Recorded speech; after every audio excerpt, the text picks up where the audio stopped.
অফিসে যাইতে যাইতে দুইটা কথা বলি। আমার গ্রিনি মানে এই বাইকটা এক্সব্লেডটা 12,000 কিলোমিটার রান করছে, কিছুদিন হয়েছে 12,000 হিট করছে। তো এর মধ্যে আমার হিউজ এক্সপিরিয়েন্স হয়েছে।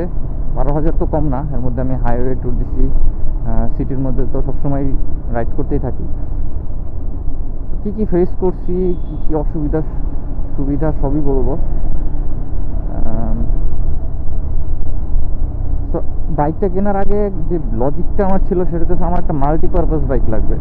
আমি যে বাইক দিয়ে ট্যুর দিব, যে বাইক দিয়ে আমি লং রাইড করব, আবার সিটির মধ্যে রেগুলার অফিসে যাতায়াত করব প্রয়োজনের তাগিদে, তো সব কিছু চিন্তা করে আর কি বাইকটা নেওয়া।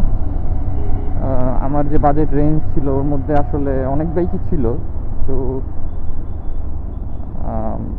নেওয়া হয়েছে এটা।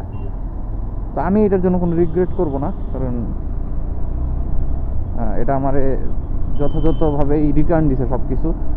আমি মাইলেজ পাইছি হাইওয়েতে 52-53 এরকম, এবং সিটির মধ্যে আমি সর্বোচ্চ 48 বা 50ও পাইছি। এখন একটু কম পাই, কম বলতে 46-47 এমন।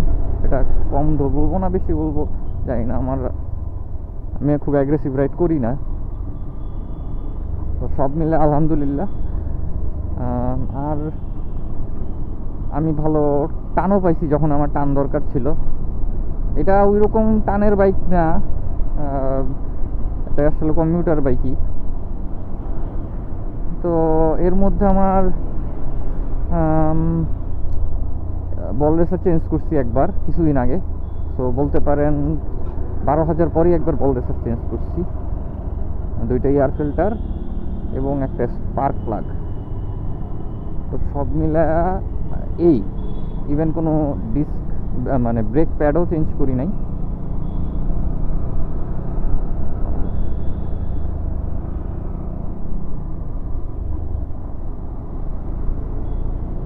তো এই তো,